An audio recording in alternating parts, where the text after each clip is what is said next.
السلام علیکم ورحمۃ اللہ تعالی وبرکاتہ۔ جامع رضویہ منظر اسلام کے آن لائن سبق میں آپ کا خیر مقدم ہے۔ پیارے بچوں، کھولتے ہیں اپنی کتاب ہدایت الحکمت صفحہ نمبر 62۔ ہدایت پڑھتے ہیں آج۔ چلیے پہلے عبارت پڑھ لیتے ہیں۔ بسم اللہ الرحمن الرحیم۔ ہدایت الاثنان قد يتقابلان وهما اللذان لا يجتمعان في شيء واحد من جهة واحدة وأقسامه أربعة أحدها الضدان وهما الموجودان غير متضائفين كالسواد والبياض وثانيها المتضائفان وهما الموجودان يعقل كل واحد منهما بالنسبة إلى الآخر كالأبوة والبنوة وثالثها المتقابلان بالعدم والملكة وهما أمران يكون أحدهما وجوديا والآخر عدميا لكن يعتبر فيهما موضوع قابل لذلك الموجود كالبصر والعمى والعلم والجهل ورابعها المتقابلان بالسلب والإيجاب كالفرسية واللافرسية وذلك في الضمير لا في الوجود العيني۔ پیارے بچوں، آج ہدایت کے ذریعے سے صاحب کتاب تقابل کی بحث کو پیش کرتے ہیں۔ تقابل کی بحث اس لیے پیش کرنے کی ضرورت آ گئی یہاں پر کہ ما قبل میں آپ نے دیکھا کہ واحد اور کثیر تھے، تو کثیر کے سلسلے میں مصنف نے کچھ نہیں بتایا اور کہا کہ کثیر وہ واحد کا مقابل ہے۔ تو چونکہ تقابل کی بات وہاں پر آ گئی تھی، اس لیے مصنف یہاں پر بطور فائدہ یہاں پر تقابل کو ذکر کر دے رہے ہیں کہ تقابل کتنی قسموں کا ہوتا ہے۔ تو پیارے بچوں، دو چیزیں اگر محل واحد میں ایک جہت سے جمع نہ ہو سکیں تو ایسی دو چیزوں کے درمیان کہا جاتا ہے کہ تقابل دونوں چیزیں آپس میں متقابل ہیں، اور ان دونوں متقابلین کے مابین جو ایک نسبت سمجھ میں آتی ہے وہ تقابل کہلاتی ہے۔ تعریف سمجھ میں آ گئی متقابلین کی اور تقابل کی، کہ تقابل وہ نسبت ہے ایسی دو چیزیں جو محل واحد میں ایک جہت سے جمع نہ ہو سکیں، الگ الگ جہتوں سے ایک محل میں جمع ہو جائے تو کوئی حرج نہیں، ایک جہت سے محل واحد میں دو چیزیں جمع نہ ہوں تو ایسی دو چیزوں کو متقابلین کہتے ہیں، اور ان کے درمیان جو نسبت ہوتی ہے اس کا نام تقابل ہوتا ہے۔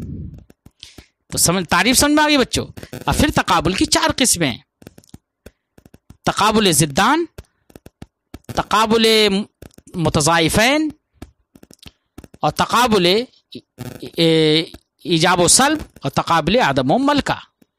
یہ چار قسمیں بچوں تقابل کی۔ چاروں میں وجہ حصر یہ ہے بچوں کہ دو چیزیں جن کا استعمال جو آپس میں متقابل ہیں وہ یہ دونوں یا تو وجودی ہوں گی یا دونوں وجودی نہیں ہوں گی، بلکہ ایک آدمی ہو ایک وجودی ہو۔ اگر دونوں وجودی ہیں تو اس کی دو صورتیں: یا تو ان میں سے ایک کا سمجھنا دوسرے کے سمجھنے پر، ایک کا تعقل و ادراک دوسرے پر موقوف ہوگا یا موقوف نہیں ہوگا۔ اگر ایک کا تعقل دوسرے پر موقوف ہے، ایک کا ادراک دوسرے پر موقوف ہے، تو ایسے کو تقابل متضائفین کہیں گے۔ جیسے ابوت اور بنوت، باپ ہونا اور بیٹا ہونا، دونوں وجودی ہیں، بیٹا ہونا بھی وجودی، باپ ہونا بھی وجودی، اور دونوں باپ ہونا اور بیٹا ہونا جہت واحد سے محل واحد میں جمع بھی نہیں ہو سکتے۔ ایسا نہیں ہو سکتا بچوں آپ باپ بھی ہوں عمر کے اور عمر ہی کے بیٹا بھی ہوں، ایسا نہیں ہوتا۔ جہت واحد سے ابوت اور بنوت دونوں جمع نہیں ہوں گی، ہاں الگ الگ جہتوں سے جمع ہو جاتی ہیں۔ مثلا آپ زید کے باپ ہوں اور عمر کے بیٹا ہوں، ایسا ہو سکتا ہے، لیکن ایسا نہیں ہو سکتا زید کے باپ بھی ہوں اور اس کے بیٹا بھی ہوں، ایسا نہیں ہو سکتا۔ جہت واحد سے ابوت اور بنوت یعنی بیٹا ہونا اور باپ ہونا جمع نہیں ہوتے۔ تو دونوں وجودی ہیں، اور دونوں میں سے ایک کا تعقل دوسرے کے تعقل پر موقوف ہے، کیونکہ ابوت کا سمجھنا بنوت پر موقوف ہے۔ باپ تبھی ہوگا جبکہ اس کا بیٹا بھی ہو، اور بیٹا تبھی ہوگا جبکہ اس کا باپ بھی ہو۔ بات سمجھ آئی بچوں؟ ہاں، تو بنوت بغیر ابوت کے نہیں سمجھ میں آتی ہے۔ ہاں، خلاف عادت کچھ بھی ہو سکتا ہے، اللہ تعالیٰ بغیر باپ کے بیٹا پیدا کرتے، وہ اس کی اللہ کی مرضی، لیکن عادت ایسی نہیں ہے۔ تو ایسے ابوت اور بنوت کے درمیان تقابل تو ہے بچوں کو، لیکن کون سا تقابل ہے؟ تقابل تضائف، یعنی ایک کا تعقل و ادراک دوسرے کے اوپر موقوف ہے۔ دونوں وجودی ہیں، یا دونوں وجودی ہوں لیکن ایک کا ادراک و تعقل دوسرے پر موقوف نہ ہو، موقوف نہ ہو تو ایسی صورت میں اس کا نام ہوگا تقابل ضدین، یعنی ایسی دو وجودی چیزیں جو جن میں سے ایک کا اجتماع دوسرے کے ساتھ نہیں ہوتا ہو جہت واحد سے، تو ایسی دو اور ان میں سے ایک کا سمجھنا دوسرے پر موقوف بھی نہ ہو، تو ایسی دو چیزوں کو ضدین کہیں گے، اور ان کے درمیان جو تقابل ہوگا وہ تقابل ضدین کہلائے گا۔ جیسے سواد اور بیاض، سواد اور سیاہی اور سفیدی، سیاہی اور سفیدی دونوں محل واحد میں ایک جہت سے جمع نہیں ہو سکتی، اور ان میں سے کسی ایک کا سمجھنا دوسرے کے سمجھنے پر موقوف بھی نہیں ہے، اس لیے ان کو کیا کہیں گے؟ تقابل ضدین۔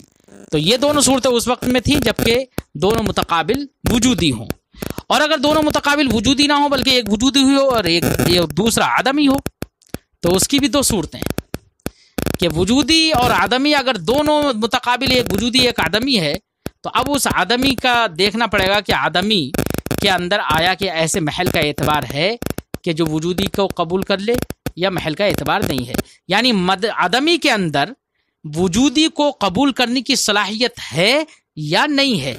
اگر وجودی کو قبول کرنے کی صلاحیت ہو تو اسی کو کہیں گے تقابل عدم و ملکہ، اور اگر عدمی کے اندر وجودی کو قبول کرنے کی صلاحیت نہ ہو تو اس کو کہیں گے تقابل ایجاب و سلب۔ مثال دیں ہم بچوں، جیسے مثال کے طور پر تقابل عدم و ملکہ کہ دونوں میں سے ایک وجودی ہو اور ایک عدمی ہو، اور لیکن عدمی کے اندر وجودی کو قبول کرنے کی صلاحیت ہو، تو تقابل عدم و ملکہ کہلاتا ہے۔ مثال جیسے کہ اعمیٰ اور بصر، اعمیٰ اور بصیر، اندھا اور نابینا اور بینا۔ پیارے بچوں، یہاں پر اعمیٰ اور بصیر دونوں متقابلین ہیں، محل واحد میں ایک جہت سے دونوں جمع نہیں ہو سکتے، لیکن دونوں متقابل ہیں، دونوں میں سے ایک وجودی ہے ایک عدمی ہے۔ بس بصیر تو وجودی ہے اور اعمیٰ اندھا وہ عدمی ہے، کیونکہ اعمیٰ نام ہے یعنی نابینا ہونا نام ہے عدم البصر کا، بصر کے نہ ہونے کا۔ بات سمجھ آئی؟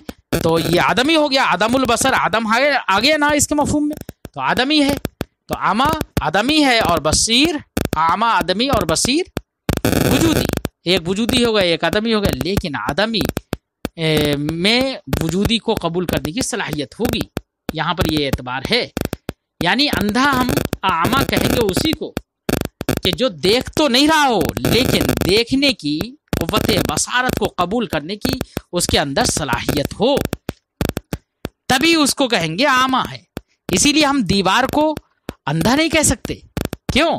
اس لیے کہ اندھا اسے کہتے ہیں کہ جو دیکھے نہیں لیکن اس کو اس کے اندر دیکھنے کی طاقت ہو، دیکھنے کی قوت کو قبول کرنے کی صلاحیت اس کے اندر ہو، قابلیت ہو اس کے اندر، پھر نہ دیکھے، یعنی جس کی شان سے دیکھنا ہو پھر وہ نہ دیکھے تو اس کو اندھا کہیں گے۔ دیوار کو اندھا نہیں کہہ سکتے کیونکہ اس کی شان سے دیکھنا ہی نہیں ہے، اس کے اندر بصر کو قبول کرنے کی صلاحیت ہی نہیں ہے، اس لیے دیوار کو ہم اندھا نہیں کہہ سکتے۔ اندھا اسی کو کہیں گے، اعمیٰ اسی کو کہیں گے جس میں بصر کو قبول کرنے کی صلاحیت ہو، جس کی شان سے بصر ہو، دیکھنا ہو، پھر وہ نہ دیکھے۔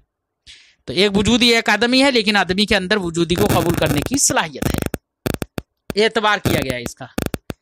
اور اگر صلاحیت نہ ہو تو ایسے ایک آدمی اور وجودی کہ جن میں سے ایک آدمی کے اندر وجودی کو قبول کرنے کی صلاحیت نہ ہو، تو ایسے دو متقابلین کو متقابلین ایجاب و سلب کہتے ہیں۔ جیسے فرس اور لا فرس، فرس گھوڑا، لا فرس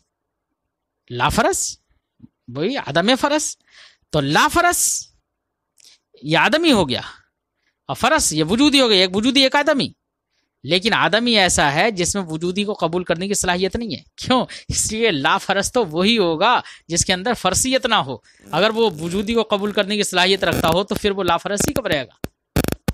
اس لیے بچوں یہاں پر آدمی میں وجودی کو قبول کرنے کا اعتبار نہیں کیا گیا ہے، اس لیے یہ تقابل ایجاب و سلب ہے۔ تقابل ایجاب و سلب بچوں خارج اور نفس الامر میں نہیں پایا جاتا ہے، کیوں؟ اس لیے کہ تقابل تو ایک نسبت ہے نا، یہ نسبت تبھی پائی جائے گی جب کہ متقابلین یعنی تقابل کے جو طرفین ہیں متقابلین وہ دونوں نفس الامر میں پائے جائیں، تبھی تو تقابل نفس الامر میں پایا جائے گا. اور تقابل ایجاب و سلب میں جو سلب والا ہے نا، جیسے فرض کا متقابل لا فرض کا وجود نفس الامر میں کہیں ہوتا ہی نہیں ہے. فرض کا تو وجود ہوتا ہے لیکن لا فرض کوئی چیز نہیں ہے کہ جس کا وجود ہوتا ہو نفس الامر میں. جب نفس الامر میں لا فرض کا وجود ہی نہیں ہوتا تو اس کا مطلب یہ ہوا کہ ایک متقابل جو آدمی ہے یہاں پر اس کا تو وجود نفس الامر میں نہیں ہے.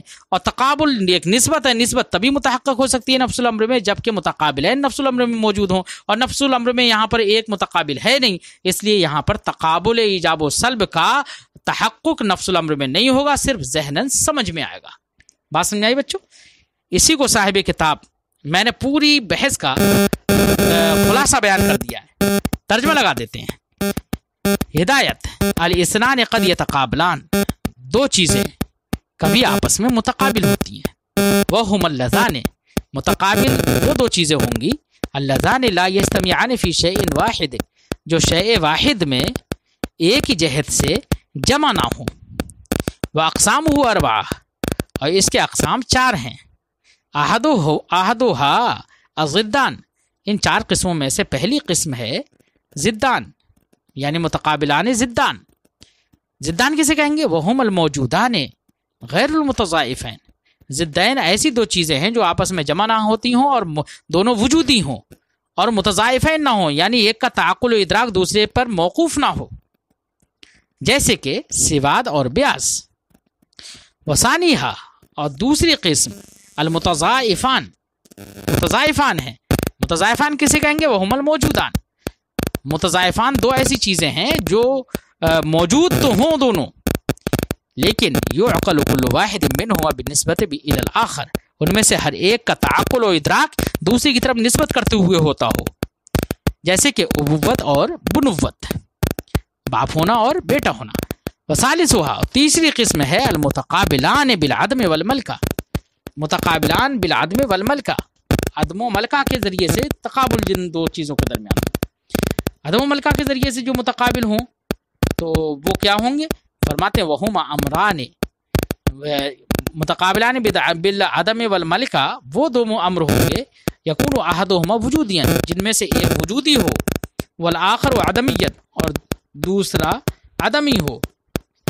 لیکن یعتبر فیہما موضوع قابل لذلک الموجود، بلکہ فیہ ہونا چاہیے، لیکن اس آدمی کے اندر، فیہ اس آدمی کے اندر ایک ایسے موضوع یا محل کا اعتبار کیا جاتا ہو، قابل لذالک الموجود، جو موضوع یا محل اس موجود کو، اس وجودی کو قبول کرنے کی صلاحیت رکھتا ہو، جیسے کہ بصر اور حما اور علم اور جہل.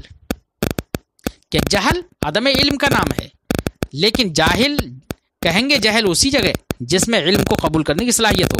اسی لیے ہم بھینس کو جاہل نہیں کہہ سکتے. کیوں؟ اس لیے کہ اس کے اندر تو علم کو قبول کرنے کی صلاحیت ہی کب ہے. اس لیے صرف انسان ہی کو جاہل کہہ سکتے ہیں جو ان پڑھ ہو. ورابعھا، اور چوتھی قسم ہے المتقابلان بالسلب والایجاب.